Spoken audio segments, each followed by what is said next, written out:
अस्सलाम वालेकुम, नमस्कार, सत श्री अकाल एंड गुड इवनिंग। मैं हूं अर्जू काज़मी और आप देख रहे हैं हमेशा की तरह पॉइंट ऑफ व्यू।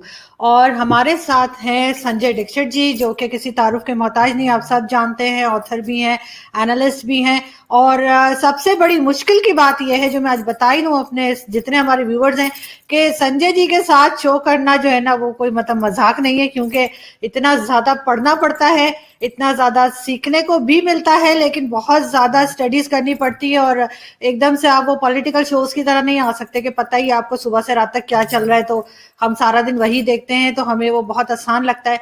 लेकिन जब आर्टिकल्स पढ़ें, जब हिस्ट्री का कुछ पढ़ने की कोशिश करें, तो फिर वो भी संजय साहब के सामने बैठना मजाक नहीं है। लेकिन मैं कोशिश करूंगी सर कि आज मैं जो है थोड़ा आपको इम्प्रेस कर पाऊँ अपने क्वेश्चंस के साथ। लेकिन आई होप कि जहाँ गलती होगी आप मुझे वहां पे माफ कर देंगे। Thank you so much sir कि आपने ज्वाइन किया सबसे पहले। Thank you very much, Arzuzi, and greetings to you and all your viewers. I'm very happy to be here back again.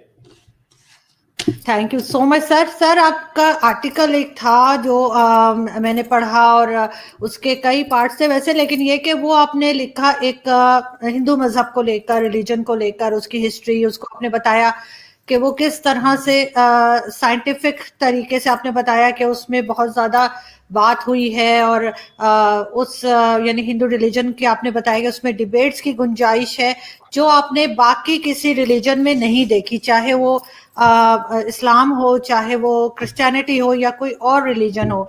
लेकिन सर जहाँ तक मुझे मालूम है, कुरान में तकरीबन 750 वर्सेस ऐसी हैं जिसमें कि एक जो है वो साइंस की बात की गई है, नेचर की बात की गई है, उसका हवाला दिया गया है। इसके अलावा बहुत से ऐसी चीजें हैं जिसमें हमें उसको पढ़ने से पता चलता है कि साइंस को देखना चाहिए, साइंस को समझने की कोशिश करनी चाहिए। और उसमें ऑफ कोर्स बहुत सी ऐसी, जैसे मैंने कहा 750 है, मे बी इससे ज्यादा भी हो सकती हैं, वर्सेस कुरान में है, और इसी तरीके से दूसरे रिलीजन में भी बताया गया है। तो सर आपको क्यों लगता है कि सिर्फ हिंदुइज्म में ही जो है ये सब कुछ है, और वो सुपीरियर है बाकी सबसे? नहीं, मैंने आपके आर्टिकल जो पढ़ा उसमें मैंने कोई सुपीरियर और इन्फीरियर की बात ही नहीं की। उसमें मैंने उसमें कहा कि they are not the same. और ये जो टेक है वो बेसिकली, इनफैक्ट उसकी एक बुकलेट भी बनी हुई है, ये देखिए आप। ठीक। They are not the same. इसको कई बार लोग इस तरह से ले जाते हैं कि भाई ये इक्वालिटी की या सुपीरियरिटी की या इन्फीरियरिटी की बात कर रहे हैं। क्योंकि ये कहा जाता है कि भाई all religions are the same. ये आपका, बल्कि आप किसी भी मुल्ला मौलाना से कहेंगे तो वो तुरंत आपके ऊपर कुफ्र का इल्ज़ाम लगा देगा। जो हमारे यहाँ ख़ास तौर से हिंदुओं में अगर आप ये कहेंगे तो वहाँ कुछ नहीं होगा, वहाँ पे सब खुशी खुशी ताली बजाएंगे, हाँ हाँ हाँ, एवरीबॉडी इज द सेम। तो basically this is not even meant for people of other faiths, क्योंकि वहाँ तो it is there is absolute clarity. आप किसी आलिम उलमा मुल्ला मौलाना से पूछ लेना कि भाई all religious are the same, फिर आपको क्या जवाब मिलता है वो आके आप मुझे बता देना। यही चीज़ आप किसी क्रिश्चियन पेडर से, पास्टर से, उससे आप पूछ के देख लेना, और उससे क्या जवाब मिलता है वो आके मुझे बता देना। Because as far as the Abrahamic religions are concerned, there is absolutely clarity. Each one of them considered itself superior to the other. वहाँ तो कॉन्सेप्ट यही है कि भाई जीसस के अलावा आपको कोई सेव नहीं कर सकता। ये क्रिश्चियंस बोलेंगे कि साहब कि जीसस नहीं होगा तो फिर आप you will go to eternal hell and eternal heaven. वो सारी बातें होती। तो मैंने जो सारी एनालिसिस की है वो बेसिकली फंडामेंटल लेवल पे की है। It is not the question of कि मैं बड़ा हूँ, तू बड़ा है, ऐसा है वैसा है। This is actually at a fundamental level. और फंडामेंटल लेवल की जब बात करता हूँ तो इस आर्टिकल में मैंने इसके 6 डिविजन्स किए हैं, और in fact now I am going to expand it into a book. और वो जब बुक होगी तो फिर वो उसको और भी ज़्यादा क्लैरिटी उसमें और आ जाएगी। तो ये जो 6 मैंने जो इसमें अलग अलग डिविजन्स किए हैं, वो तो सबसे पहले जो है वो what is the basic attitude ये बेसिक एटीट्यूड है तो आपके और इसको डिस्टिंग्विश किया है मैंने धार्मिक ट्रेडिशंस। धार्मिक का मतलब होता है जो आपके सनातन धर्म और जो हिंदुज़म है उसके कॉग्नेट्स हैं, that includes Buddhism, Jainism, Sikhism, और आपके even the eastern religions like Tao चे, या फिर आपका जो शिंतोइज्म जो है आपका जापान का, वो सब एक रूट से निकले हैं। क्यों उनके रूट से एक रूट से निकले? वो इसलिए क्योंकि उनके टाइम कॉन्सेप्ट्स एक जैसे हैं। जो फंडामेंटल है एक्चुअली, इसमें मैंने काफ़ी कोटेशंस जो हैं, हमारे एक बहुत बड़े साइंटिस्ट हैं डॉक्टर C.K. राजू, उनको भी कोट किया है कई बार। और जो बेसिक प्रीमाइस है वो मैंने ये बताया कि कम से कम एज फार एज द धार्मिक traditions are concerned is one of inquiry. It is an open inquiry, open inquiry. और मैंने इसमें आप ऋग्वेद का नासदीय सूक्त कोट किया है, विच एक्चुअली सेज कि आपके यहाँ तो ब्लास्फेमी हो जाएगी अगर आप क्वेश्चन करने लगे कि अल्लाह है या नहीं है तो मेरे ख्याल से फतवे जारी हो जाएंगे। यहाँ तो this is open for everyone to question कि भाई whether there is God, हम गॉड का क्रिएशन है कि हमने गॉड बनाया है, टू दैट एक्सटेंट इसमें मैंने पूरा कोट किया है। In fact if I can read it out to your viewers, I don't know whether they will find it interesting. ये देखिए, ये कहता है कि then even nothingness was not, nor existence. There was no air then, nor the heavens beyond it. What covered it? Where was it? In whose keeping? Was there then cosmic water in depths unfathomed? ये science के question है। ये question आज के ज़माने में scientist पूछते हैं, और ये Rigveda the oldest literature in the world, उसमें ये लिखा हुआ है। दिस इज 10.129 ऋग्वेद का जो 10th चैप्टर है उसके 129th वर्स है। इसको नासदीय सूक्त कहते हैं, इट इज़ वेरी फेमस। फिर और इसका जो है, वैसे तो ये लंबी है, पूरा तो नहीं पढ़ूंगा मैं, लेकिन इसमें जो इसका जो 7th वर्स है इसी की, वो पढ़ देता हूँ, which is very interesting, which would actually be considered blasphemous in all Abrahamic religions. सारे एब्राहमिक रिलीजन में इसको तौहीन माना जाएगा, गुस्ताखी माना जाएगा। कि क्या?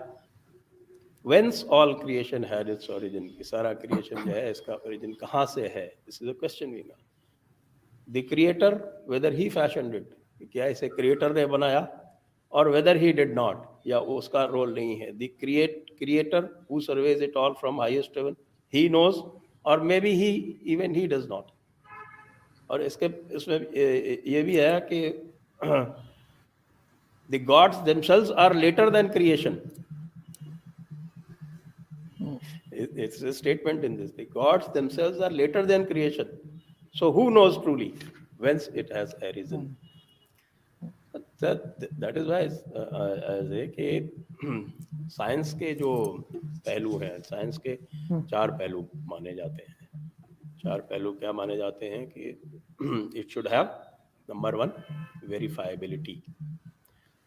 Number 2, it should have universality. Number 3, it should have repeatability. और आजकल जो सबसे अधिक इम्पॉर्टेंट जो माना जाता है साइंटिफिक होने के लिए किसी भी चीज़ को, that it should have falsifiability. Falsifiability का मतलब कि कोई भी चीज़, कोई भी अगर प्रिंसिपल है, मान लीजिए हम कहते हैं कि साहब की आइंस्टाइन का लॉ है, तो it should be open for everyone to try and prove it wrong और ट्राई एंड इम्प्रूव इट। कुछ भी उसके साथ कर सकते हैं, इट इज़ ओपन। जैसे न्यूटन का लॉ था, तो न्यूटन का लॉ उसको बाद में लोगों ने उसको देखकर उसको चैलेंज किया, उल्टा कर दिया। जैसे न्यूटन का जो टाइम कॉन्सेप्ट था, अभी हम टाइम कॉन्सेप्ट की बात करेंगे, तो न्यूटन का टाइम कॉन्सेप्ट था कि time is super linear, time flows in a straight line. ये न्यूटन का कॉन्सेप्ट था। तो इसको लोगों ने चैलेंज करके, और इसको बाद में आइंस्टाइन ने, क्वांटम मैकेनिक्स ने, इसने आके इसको बदल दिया। ये कहा कि time is not super linear, time can bend, time can curve, time can bend upon itself. So there's a cyclical time, quasi cyclical time, जैसे ये कहा कि भाई there is a bend in time. ये सारी चीज़ें ये नए आपके थियरीज बाद में आ गई। तो ये जो फॉल्सिफाइबिलिटी है ये हिंदुइज्म में अवेलेबल है कि आप कोई भी कॉन्सेप्ट कैसा भी हो उसको आप चैलेंज कर सकते हैं, इट्स इज फुल्ली अलाउड। और इसका जो बेस्ट एग्जांपल है वो उपनिषद है। इसलिए हमारे यहाँ जो है ना diversity, because it goes to the highest level, it goes beyond intellect. इसको हम कहते हैं कि दिस ट्रांसेंड्स इंटेलेक्ट, इंटेलेक्ट के बियॉन्ड जाती है। इसको हमारे यहाँ की सिस्टम है, सांख्य सिस्टम कहते हैं, उसमें पराविद्या बोलते हैं उसको। तो this is beyond intellect. Whereas आपके जो भी एब्राहमिक रिलीजन्स हैं they are at the level of intellect. तो ये मेजर डिफरेंस है, इसीलिए हम इसको साइंटिफिक कहते हैं। फिर दूसरा आगे आके फिर अलग अलग जो और मैंने जो इसमें 5 किए हैं, एक्चुअली 6 हैं, नंबर छठा अभी इसमें मैंने नहीं लिखा है, आगे लिखूंगा। तो वो एक तो आपका टाइम कॉन्सेप्ट है, फिर लॉजिक का कॉन्सेप्ट है, फिर जिसको बोलते हैं एपिस्टेमोलॉजी या what is the proof system, क्या होना चाहिए। फिर उसके बाद फिर आपकी जो कॉस्मोलॉजी है वो सभी में अलग अलग है। फिर एस्केटोलॉजी मतलब डेथ की क्या थियरी है, वो सभी में अलग अलग है। That is why I say that all religions are not the same. और इसमें कई सारे जो हैं जो सनातन धर्म को में भी बहुत सारे सेक्ट्स हैं who try to I should say कि डॉगमाफाई करने की कोशिश करते हैं अपने उसको। लेकिन जो एसेंस है वो ये है कि it is completely open inquiry, it is experiential. इसमें हमारे जो भगवत गीता है is one of the foundational text, even that says कि वेदों का भी इतना कोई इम्पोर्टेंस नहीं है, वेदों का भी महत्व नहीं है यदि आपने एक्सपीरियंस कर लिया। जो सुप्रीम है उसको यदि आपने एक्सपीरियंस कर लिया तो वेदों की भी कोई आवश्यकता नहीं। अब ये बात अगर आप कहीं कोई यहूदी कह दे कि तौरात की आवश्यकता नहीं है, या कोई मुस्लिम कह दे कि कुरान की आवश्यकता नहीं है, या कोई क्रिश्चियन कह दे कि बाइबल की आवश्यकता नहीं है, तो वो तो फिर क्या कहलाएगा, आप भी जानते हो, गुस्ताख हो गया। तो ये इसका जो बेसिक प्रेमाइस है वो ये है। सर एक जगह आपने लिखा है कि आत्मा का कॉन्सेप्ट की बात की है आपने, कि उसमें आपने कहा है कि ये आत्मा और सोल, आपने कहा है कि these are two different things. तो वो मुझे बिल्कुल, मैं उसको पिक नहीं कर सकी कि आप क्या बात कर रहे हैं। तो आप थोड़ा सा एक्सप्लेन करेंगे कि सर ये अलग अलग कैसे है, आत्मा का कॉन्सेप्ट सोल से अलग कैसे? नहीं, वो तो इसका ट्रांसलेशन कर देते हैं सोल। लेकिन जो सोल का कॉन्सेप्ट अगर आप क्रिश्चियनिटी में देखें, जहाँ से आया है सोल का कॉन्सेप्ट, तो सोल का concept is limited to human beings. जबकि जो आत्मा का कॉन्सेप्ट है, दैट आत्मा का कॉन्सेप्ट इज ऑल परवेसिव। तो that atma is in every being, animate और इनएनिमेट। जैसे गीता में कृष्ण कहते हैं अर्जुन को, अहम आत्मा गुडाकेश सर्वभूताशय स्थित।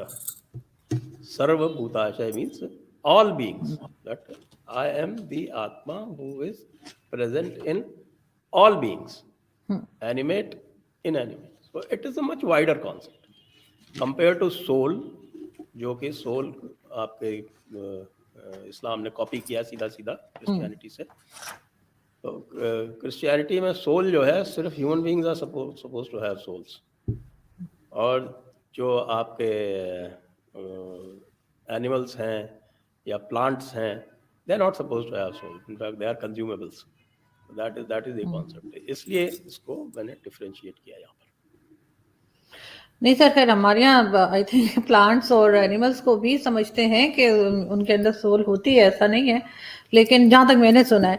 लेकिन सर एक चीज और है, और वो ये कि अगर आप कहते हैं कि आप ठीक से इसको समझिए, नहीं तो आपको कोई फतवा जारी हो जाएगा। नहीं नहीं सर, मैं होता रहे फतवा जारी, लेकिन मैं तो जो समझती हूँ मैं वही कहूंगी। मेरे ख्याल है कि एनिमल्स में भी सोल होती है और प्लांट्स में भी होती है। मुझे तो यही पढ़ाया गया है, साइंस जो पढ़ी है जितनी थोड़ी बहुत। साइंस से पढ़ा है आपने ये, आप देखिए साइंस जो है वो थियोलॉजी से साइंस आप कंपेयर नहीं कर सकती, क्योंकि हमारे जो आपका जो बहुत बड़े आलिम हुए हैं, हम्म, हजरत रजा बरेलवी, नाम सुना होगा आपने, जी। अहमद रजा बरेलवी साहब, हम्म जो आपके बरेलवी के फाउंडर है, बरेलवी सेक्ट के। हम्म उन्होंने 3 जिल्द की किताब लिखी है, 3 वॉल्यूम्स की, हम्म। जिसमें उन्होंने प्रूव किया है उन 3 जिल्द में कि दी अर्थ इज फ्लैट। और the sun goes around the अर्थ।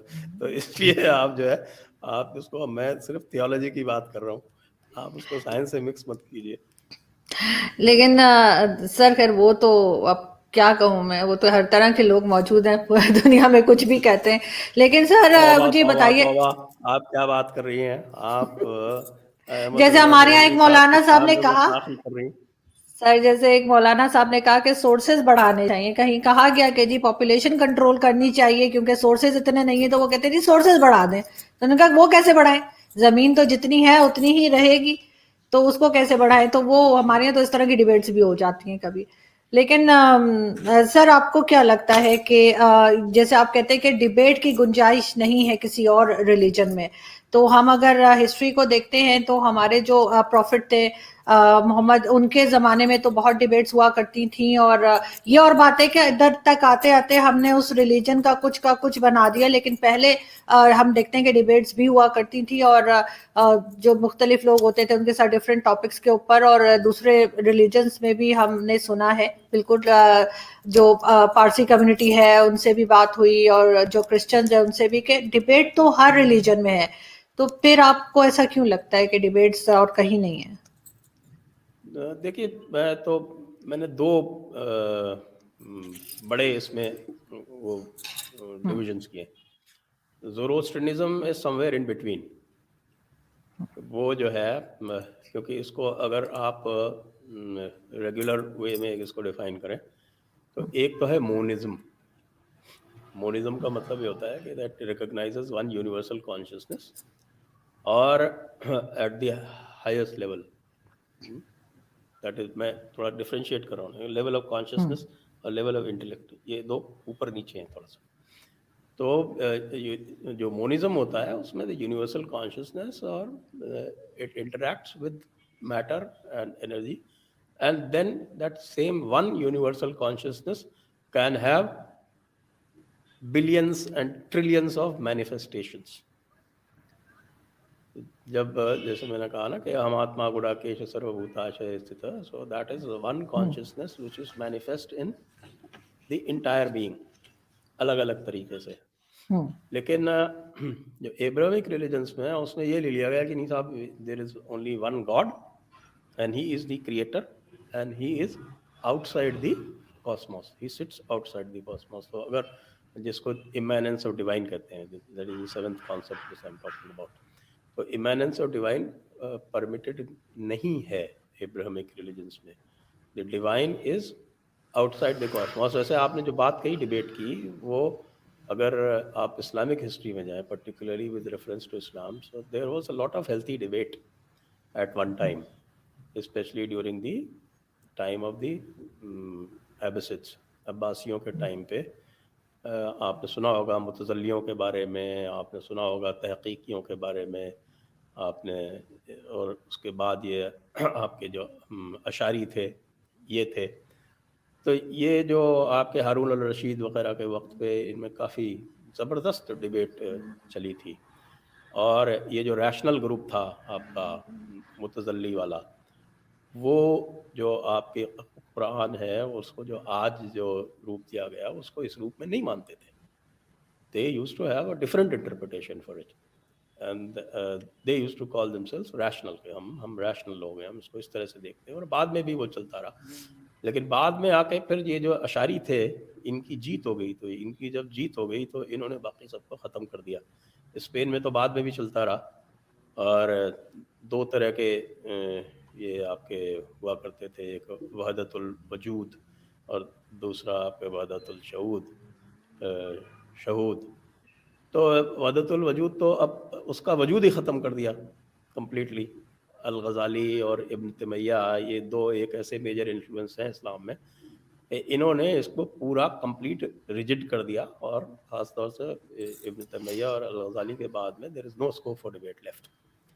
अब आप डिबेट नहीं कर सकते। अगर आप क्वेश्चन करेंगे कोई चीज़, दैट इज़ जैसे मैंने अभी आपको नासदी सूक्त बताया, अगर उस तरह की बात आप कहेंगे कि भाई अल्लाह पहले था, या कि अल्लाह बाद में आया, या इस तरह का आप कह के देखिए, आपके ऊपर फतवा जारी हो जाएगा 1 मिनट में।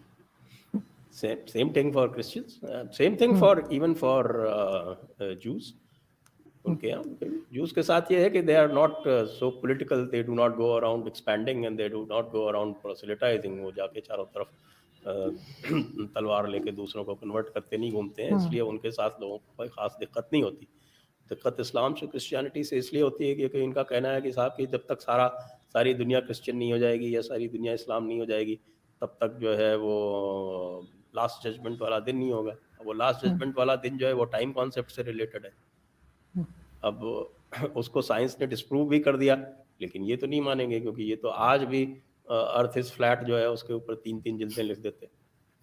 तो जो टाइम कॉन्सेप्ट है वो दूसरा, जो इसमें बात करूं आपको, कि टाइम कॉन्सेप्ट टोटली डिफरेंट है। जो धार्मिक ट्रेडिशंस का जो टाइम कॉन्सेप्ट है दैट इज साइक्लिकल, और कैसे क्वासाई साइक्लिकल। क्वासाई साइक्लिकल का मतलब होता है कि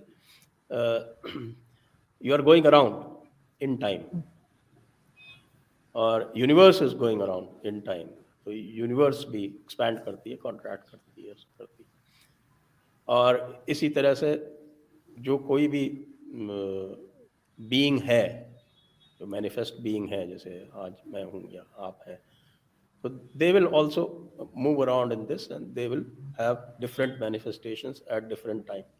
तो और to escape that time cycle, that is called liberation, या जिसको मोक्ष बोलते हैं हमारे।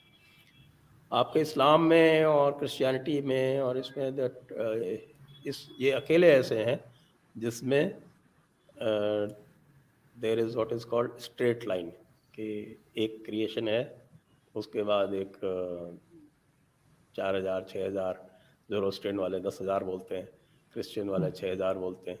आपके यहाँ भी बातें होती रहती है कि भी दुनिया ख़त्म करनी है, बल्कि जल्दी से जल्दी लास्ट जजमेंट लाना है, नहीं तो बाकी सारे बैठे हुए हैं, उनको जाना है जन्नत में या फिर जहन्नुम में। तो वो इसलिए वो लास्ट जजमेंट डे का कॉन्सेप्ट आ जाता है। लास्ट जजमेंट डे का कॉन्सेप्ट वहीं आ सकता है जहाँ पर आपका जो टाइम है वो लीनियर हो। जहाँ पर साइक्लिकल टाइम की बात हो रही है, वहाँ पर लास्ट जजमेंट नहीं हो सकता, वहाँ पर it is eternal.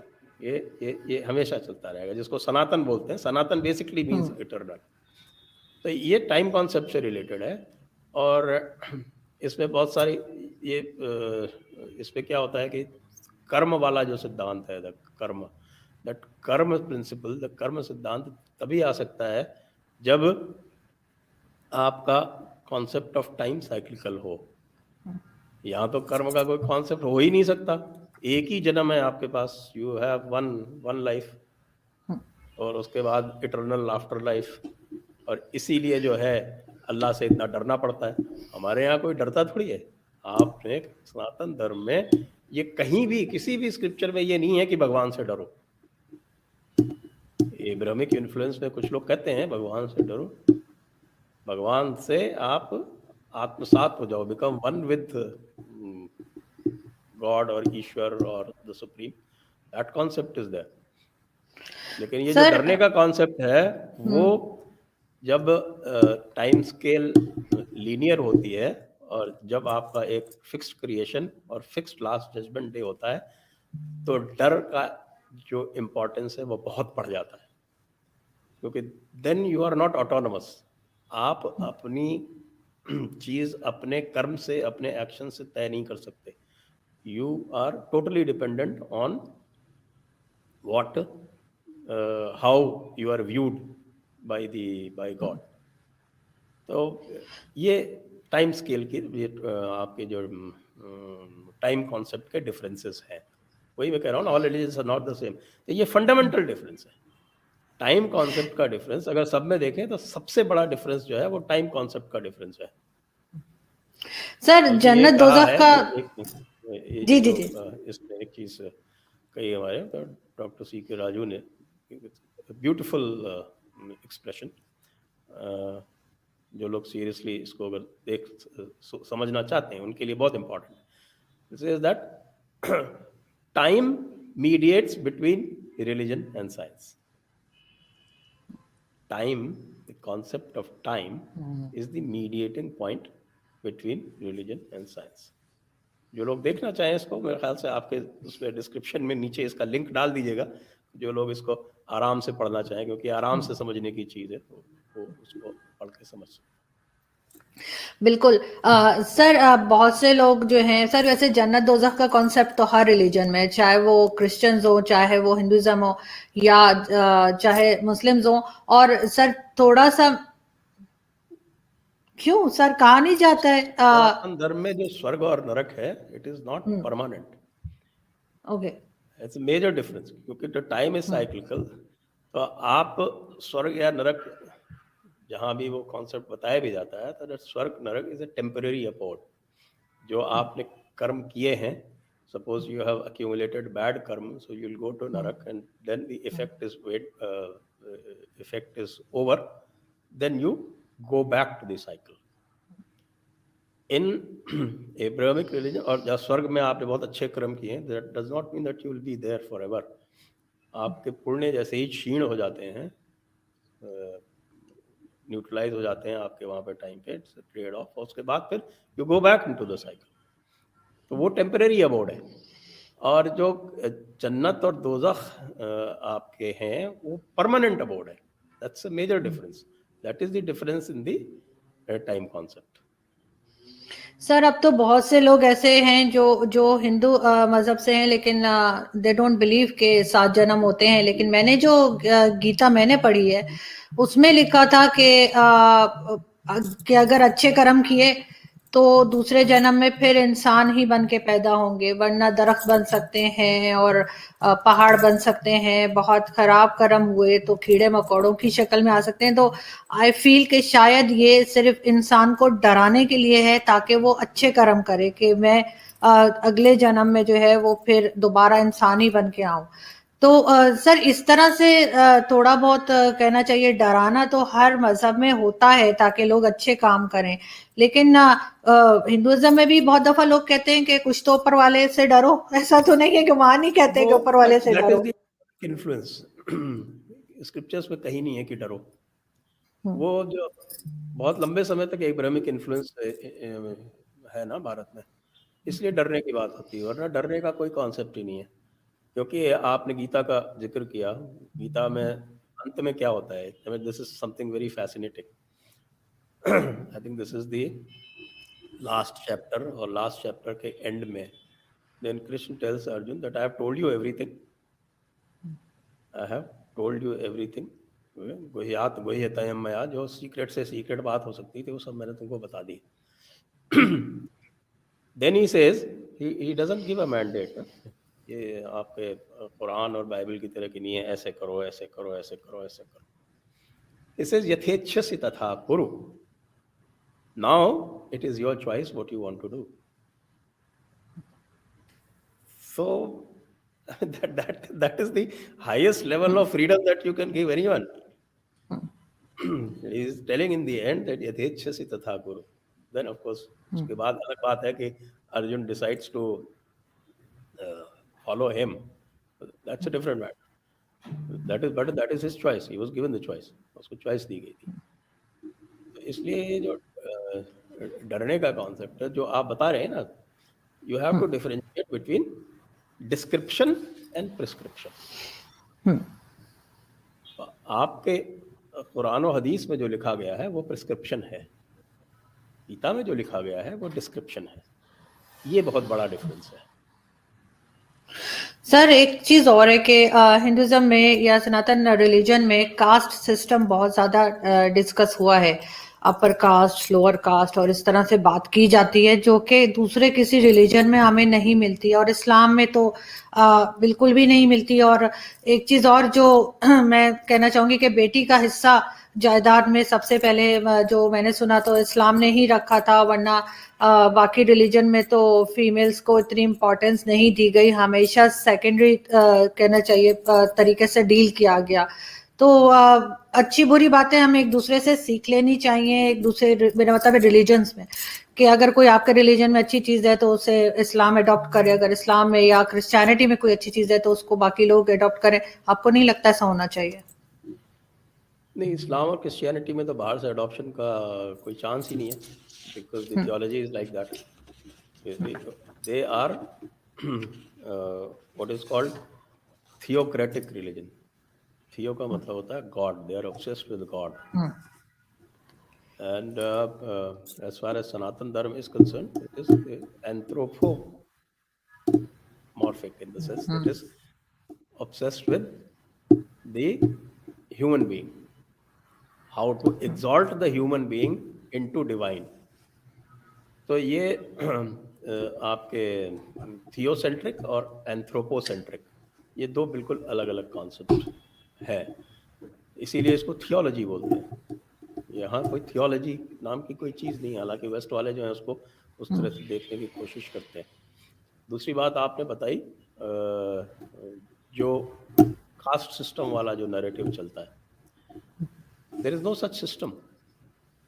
In fact Gita itself says जो जिसको जो एक्चुअली वर्णाश्रम धर्म होता है, so that varnashram dharma is not ordained by birth.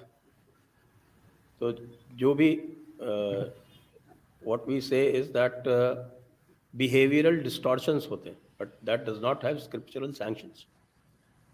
On the contrary, इस्लाम में कूफू कफ़ात, इसके ऊपर मैंने एक एपिसोड भी किया है कि इस्लाम में ये जो कूफू और कफ़ात वाला जो मामला है, उसमें तो जो फ़िक्र की किताबें हैं उनमें तो बाकायदा लिखा हुआ है, या कि आप जैसे आपके हदीसों में लिखा हुआ है वे अल इम्मत मेन अल कुरैश की जो इम्मत है, मतलब जो इमामत है वो सिर्फ कुरैश में जाएगी। That is a deeply racist and it is there in the Shariat, in the sense it is there.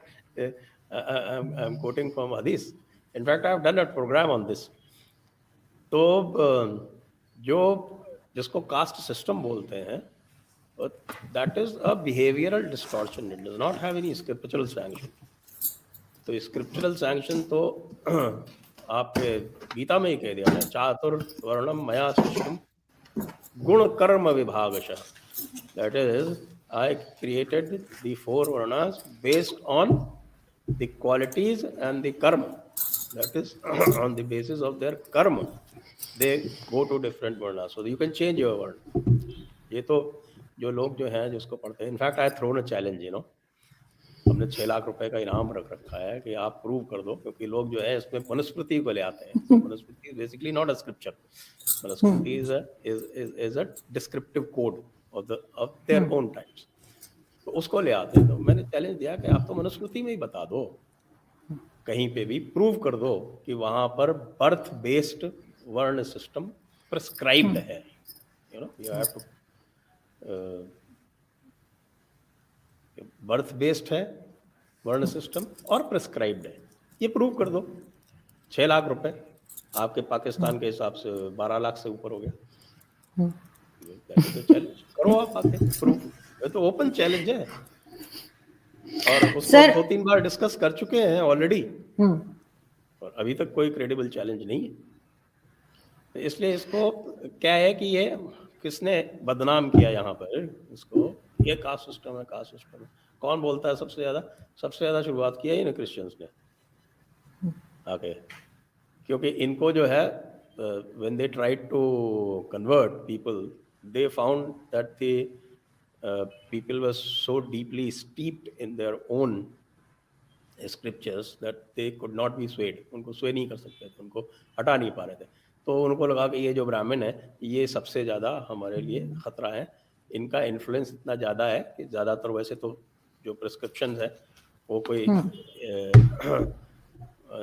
They were knowledge elites, क्योंकि वर्ल्ड में भी जो अल्टीमेट सेपरेशन ऑफ सोशलिज्म था वो इसमें यह था कि नॉलेज, वेल्थ और पावर, ये तीनों अलग अलग रहेंगे। जो नॉलेज वाला है उस वेल्थ नहीं एक्वायर करेगा, जो वेल्थ वाला है वो पावर और नॉलेज में नहीं जाएगा।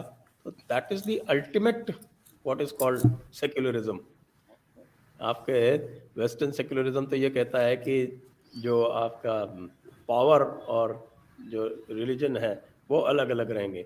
यहाँ तो है कि रिलीजन, पावर, वेल्थ तीनों अलग अलग रहेंगे and they could move into each other according to their karma. तो ये जो लास्ट में जो इनकी रिजिड डिवीजन किया गया है, the rigid division is been done in the 1871 census, जिसमें सारी की सारी कास्ट को जबरदस्ती फिट इन किया गया और उसके रिकॉर्ड्स हैं, पूरे रिकॉर्ड्स हैं। मैंने कई बार इसको डिस्कस किया हुआ है, अंग्रेजों के रिकॉर्ड बनाए हुए हैं वेयर पीपल आर डिस्कसिंग कि साहब कि कैसे करें, तो people do not know which वर्ण दे आर फिटिंग इन। लोगों को नहीं पता है, इन्होंने जबरदस्ती इसको फिट किया अंग्रेजों ने। क्यों? उनको डिवाइड करना था। वो तो हर तरह का डिवीजन ढूंढ रहे थे। उन्होंने लोगों को कास्ट में डिवाइड किया, उन्होंने लोगों को रिलीजन में डिवाइड किया, उन्होंने लोगों को सेक्ट्स में डिवाइड किया, उन्होंने आर्यन द्रविडियन डिवाइड किया। सारे के सारे जितने भी होते हैं, क्या आप ये सोचिए कि आर्यन द्रविडियन के ऊपर इन्होंने 100 साल से ऊपर मेहनत की है ये प्रूव करने के लिए that there was supposed to be an Aryan race and yet they have failed because there is no evidence। कोई एविडेंस है ही नहीं, उसको डॉगमा बना के पेश कर दिया। और डॉगमा के तो खैर पुरानी हिस्ट्री है ही है both in Christianity and Islam. क्यों? क्योंकि मैं अगले कॉन्सेप्ट पे अगर आऊँ टाइम के बाद, जो लॉजिक का कॉन्सेप्ट है, लॉजिक का concept is a bit difficult to understand. Logic किस तरह के होते हैं? लॉजिक जो है वो both in Christianity and Islam is two valued। या तो ये है या नहीं है, there is no gray area। ये अल्लाह ने कह दिया तो ये है, ये रसूल ने कह दिया तो ये है, अगर उन्होंने इसको मना कर दिया तो ये नहीं है। जो नहीं है तो वो फिर आगे जाके किसी आपके खलीफा ने उसको कह दिया कि इसमें इन्होंने नहीं कहा तो मैं कह रहा हूँ ये है, और ये नहीं है। It's a very what is called, जिसको बाइनरी सिस्टम कहते हैं, यस और नो, ट्रू और फॉल्स, ये लॉजिक का सिस्टम है। सनातन धर्म का लॉजिक का सिस्टम जो है मिनिमम 3 वैल्यूड और most usually what is called 4 valued. Difficult concept to understand, लोगों को थोड़ा पढ़ना पड़ेगा, उसमें मैंने डिटेल में दिया हुआ है कैसे क्या होता है। लेकिन सर फिर भी जो मैंने आपसे पहले कहा था कि जो जैसे बेटी का हिस्सा जायदाद में, वो सबसे पहले इस्लाम ने ही इंट्रोड्यूस किया। फिर उसके बाद जैसे कहते हैं आपके यहाँ एक रस्म हुआ करती थी सती की, कि अगर किसी का हस्बैंड की डेथ हो जाए तो वो उसकी वाइफ को, उसकी पत्नी को साथ ही जला दिया जाता था। तो वो चीज आप लोगों ने खैर इम्प्रूव की है, उसको आपने खत्म किया है। लेकिन एक अछूत जात का बहुत हमने सुना कि जी उनको बहुत अलग रखा जाता है, उनको बिल्कुल उनके साथ कोई इस तरह की बात नहीं होती कि एक ही प्लेट में वो खाना खा सकें या पानी पी सकें, जो कि क्रिश्चियनिटी या इस्लाम में इस तरह का कोई कॉन्सेप्ट नहीं है। यहाँ पे सबको इक्वली जो है वो ट्रीट करने का कहा गया है। उस चीज को मेरा ख्याल है अब इतना ज्यादा शायद नहीं होता भारत में, कुछ इम्प्रूव किया है क्योंकि अब कम देखने में मिलता है। लेकिन फिर भी अछूत और मेरे ख्याल यही कहा जाता है इस तरह की जो कास्ट है उनको अभी भी प्रॉब्लम्स फेस करनी पड़ती हैं इस सारी जो है बहस की वजह से। देखिए, आपने अपने सवाल का जवाब खुद ही दे दिया। जब आपने ये कहा कि अब इतना नहीं होता, तो अब इतना अगर नहीं होता तो क्यों नहीं होता? इसका अब इतना नहीं होता इसीलिए क्योंकि there is no scriptural sanctions for it. Scripture में कोई इस तरह की सैंक्शन नहीं है क्योंकि जो बेसिक कॉन्सेप्ट है, मैं फंडामेंटल्स की जब बात कर रहा हूँ, तो when we go to the basic concept, और बेसिक कॉन्सेप्ट में the universal consciousness is manifested equally among all, तो उसमें इस डिफरेंस का कोई मतलब ही नहीं होता, क्योंकि अल्टीमेटली सबका सब आके धर्म पर आधारित हो जाता है, किसका क्या धर्म है। फिर वो धर्म में भी पुरुष धर्म, स्त्री धर्म, और आप क्लासेस में चले जाइए तो राज धर्म, आपके ब्राह्मण धर्म, सबका अपना अपना एक कोड है, उस कोड के अंदर वो काम कर रहे हैं। तो बहुत पुरानी बात होगी, but because there is total flexibility, तो you can always adapt to times. तो आप क्या है कि there is what is called a great problem of what is called presentism. Presentism का मतलब होता है कि आज के जो हालात हैं, या जो आज की जो सोशल कंडीशंस है, या जो आज की जो बिहेवियरल कंडीशंस है, उसको आप 4000 साल पीछे लाके और फिर उसके हिसाब से आप जजमेंट करना शुरू करते हो। तो वो तो नहीं कर सकते आप।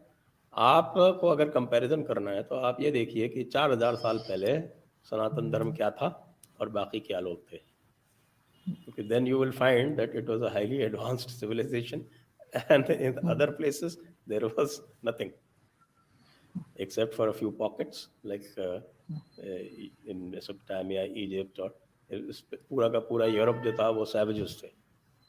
सबको आपको पता है, this is there in their own history which they have given.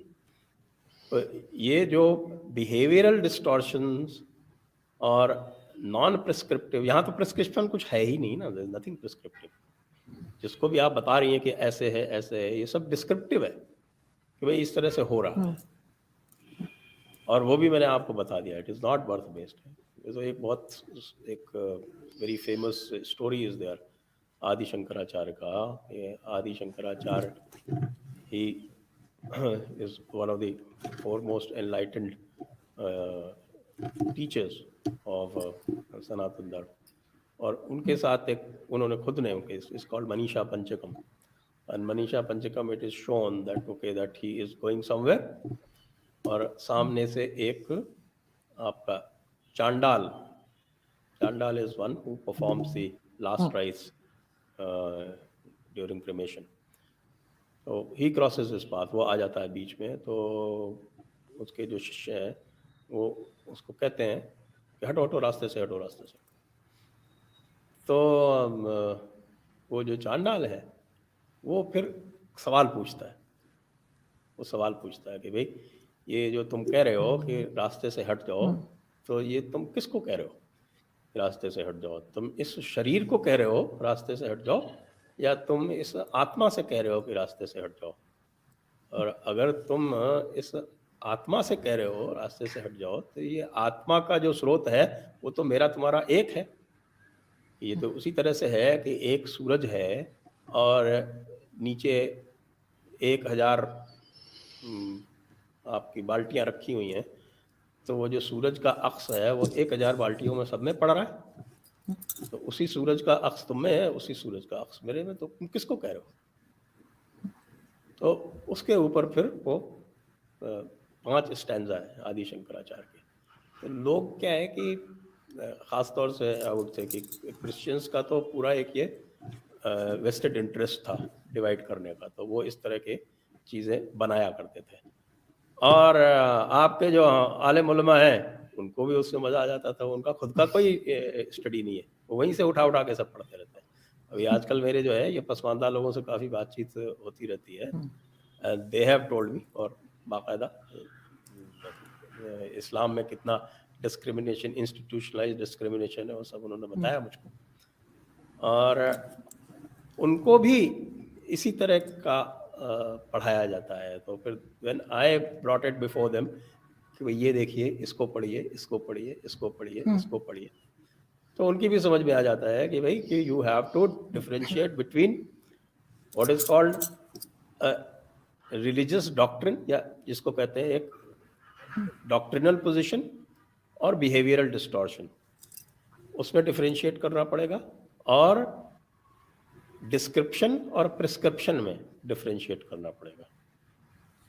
तो जो भी आप बता रहे हैं कि इस तरह की ये छुआछूत है, ये है, खुद आपने कह दिया कि यार कम हो गया, तो कम कैसे हो गया? अगर ये डॉक्ट्रिन था तो कम नहीं होना चाहिए था। चूंकि ये डॉक्ट्रिन नहीं था, it was a behavioural distortion, उस बिहेवियरल डिस्टॉर्शन था, इसलिए वो खत्म हो गया। अब तो उनको आपके ऑफिशियली आप देखिए कि जिनको माना गया कि भी जिनके खिलाफ डिस्क्रिमिनेशन हुआ है पास्ट में, उनको तो रिजर्वेशन भी दे दिया गया, और जिनको ये माना गया कि भाई इकोनॉमिकली ये बैकवर्ड रह गए, उनको भी रिजर्वेशन दे दिए गए। ये ऐसा कैसे, अगर if there is a doctrine, तो ऐसा कैसे संभव है? आप नहीं कर सर, सकते बहुत हैं। अच्छी चीज है सर, अगर ये रोका गया है इसको कब। जी। कुरान और हदीस का जो डॉक्ट्रिन है, उसके मुखालिफ कोई भी एक भी चीज आप कर सकते हैं क्या? पाकिस्तान में नहीं कर सकते। तो आ जाएगा आपका, वो तो चला गया, खैर वो हमारा क्या नाम है, खादिम रिजवी। सर कोई और आ जाएगा, वो बहुत लंबी फौज छोड़ के गया है, वो अकेला वही गया है, बाकी सब इधर ही हैं। लेकिन सर आपका लास्ट में मैं पूछना चाहूंगी, आपके हिसाब से what do you think religion कितना इम्पोर्टेंट है, और क्या दूसरे रिलीजन्स को भी पढ़ना चाहिए, उनकी जो बुक्स हैं उनको पढ़ना चाहिए टू अंडरस्टैंड कि वो क्या कह रहे हैं, इसलिए नहीं कि कोई उसमें कन्वर्ट हो जाए, सिर्फ नॉलेज के लिए क्या पढ़ना चाहिए? अब देखें मेरे पास, ये मैं आपको दिखाती हूँ, मेरे पास ये बाइबल भी रखी हुई है, और मेरे पास ये देखें भगवत गीता भी मौजूद है, और ये सब मैंने कुरान भी 2 दफा पढ़ रखा है।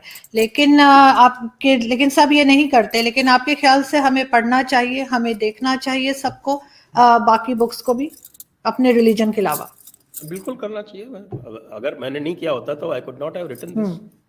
ये जो मैंने लिखा है, ये तो मैं नहीं लिख सकता था ना, अगर मैंने सबकी स्टडी नहीं की होती। लेकिन मैंने इसलिए लिखी है ये, क्योंकि जैसे मान लीजिए आप फंडामेंटल्स नहीं समझ के चलते हैं, तो आप अगर किताबें पढ़ भी लेंगे तो वो ऊपर ऊपर का ही मामला रहेगा, उसकी गहराई में आप नहीं जा पाएंगे। तो उसके लिए आपको ये फंडामेंटल्स समझने आवश्यक है। तो मैंने आपको बताया टाइम कॉन्सेप्ट, लॉजिक कॉन्सेप्ट। तीसरा एक और है, जो कॉन्सेप्ट ऑफ प्रूफ। अब वो जो कॉन्सेप्ट ऑफ प्रूफ है, वो भी एब्राहमिक रिलीजन्स में इट इज जस्ट कि भाई जो आपका वर्ड ऑफ गॉड है, that is the final proof. हमारे यहाँ बिल्कुल ऐसा नहीं है। हमारे यहाँ ये है कि अगर आपने कोई डायरेक्ट एविडेंस है आपके पास, आपने खुद एक्सपीरियंस कुछ किया है, तो आपको वेदों की भी आवश्यकता नहीं है। मैंने आपको सुनाया था ना अभी जो एक वो था, यावानर्थे उदपाने सर्वतः संप्लुतोदके तावान सर्वेषु वेदेषु ब्राह्मणस्य विजानतः। This is Bhagavad Gita 2.46। इसको आपके पास है, आप इसको पढ़ सकते हैं, लेकिन आप इसको समझेंगे नहीं। आप इसको समझेंगे इसलिए नहीं क्योंकि आपको ध्यान नहीं है कि कॉन्सेप्ट ऑफ प्रूफ जो है, प्रमाण जिसको बोलते हैं, वो सनातन धर्म में है क्या। देयर आर 6 काइंड्स ऑफ प्रमाणास, और they are in a hierarchy. और उसमें जो आपका word of the book is number 6, उसका नंबर 6 है, वो सबसे नीचे है। आपको किताब में लिखा बिल्कुल कुछ भी नहीं मानना है जब तक कि वो करॉबरेट नहीं होता है। ये मैं हिंदुओं को भी बताता हूँ, क्योंकि हमारे ऐसा नहीं है कि सारे के सारे जो हैं वो बहुत साइंटिफिक तरीके से चलते हैं। लेकिन this is the basic concept, fundamental है। इसमें आपको बहुत सारे चेंजेस, आपको अलग अलग लोग जो हैं वो अलग अलग तरीके से मिलेंगे। आपको बहुत सारे ब्लाइंड बिलीवर हिंदू भी मिल जाएंगे, ऐसी बात नहीं है। और लेकिन चूंकि ये स्क्रिप्चरल सैंक्शन नहीं है, तो उनको बाहर निकालना आसान होता है। और चूंकि the word of the book is final in all the 3 Abrahamic religion, तो उसको काउंटर करना from the point of view of theology or from the point of view of rational discussion is not possible. किसी sir मुल्ला बिल्कुल मौलाना उसकी तो नहीं कर सकते, वो तो आप कुरान और हदीस पे नाम के लेके अड़ जाता है, उसमें बस लिखा है तो लिखा है। मुझे तो याद आता है वो पेशावर में हुआ था किस्सा, जो बच्चे मारे गए थे आपके 150 बच्चे या कितने मारे गए थे। जी जी जी सर, तो उसमें आर्मी पब्लिक स्कूल के। आर्मी पब्लिक स्कूल वाले, पेशावर वाले। हम्म, तो ये मौलाना साहब जो थे उसमें सारे लोग मौजूद थे, मिलिट्री वाले भी थे, सिविलियन बड़े बड़े अफसर थे, और उनके सामने उन्होंने हदीस से कोट करके ये बता दिया कि ये तो इंडिया ने कराया सारा कार्यक्रम। अब वो चूंकि उन्होंने कोई हदीस बोल दी तो वो जितने लोग सामने बैठे हुए थे सब जान रहे थे, सबको पता भी हो गया था, सबको आइडेंटिफाई कर दिया था कि कौन थे, कि साहब ये तरीके तालिबान पाकिस्तान वाले हैं। लेकिन चूंकि उन्होंने हदीस बोल दी, सब चुप बैठे, क्योंकि हदीस को आप काउंटर नहीं कर सकते, 1 मिनट में फतवा जारी हो जाए। नहीं सर, यहाँ पे बहुत सारे लोग ऐसे हैं जो बिलीव करते हैं कि जो कुछ आर्मी पब्लिक स्कूल में हुआ वो एहसानुल्लाह एहसान ने किया, और उसके बाद वो किस तरीके से गायब हुआ वो भी सब जानते हैं। बस बात सिर्फ इतनी है कि हर कोई बोल नहीं पाता। लेकिन अब लोग यहाँ पे भी काफी सेंसिबल हो गए हैं और काफी चीजें समझने लगे हैं, जो कि अच्छी बात है। वरना पहले सवाल करने की इजाजत नहीं थी, लेकिन अब लोग सवाल उठाने लगे हैं, लोग बात करने लगे हैं हर एक के बारे में, चाहे कोई भी हो, चाहे कोई, और चाहे हमारे कोई इदारे हों, चाहे हमारी फौज हो, चाहे हमारी स्टैब्लिशमेंट हो, चाहे गवर्नमेंट, अब लोग उनसे सवाल करते हैं, और ये एक अच्छी चीज है। मेरा ख्याल है अच्छा चेंज आया है लोगों में। कहाँ तक बढ़ पाते हैं पता नहीं, लेकिन ये कि शुरू तो हुआ। बहुत शुक्रिया सर कि आप आज आपने ज्वाइन किया, हमें बहुत अच्छा लगा आपसे बात करके, बहुत कुछ सीखने को मिला। और 2 हफ्ते से तो मैं यही पढ़ रही थी, मैंने आपको बताया कि मुझे खुद 2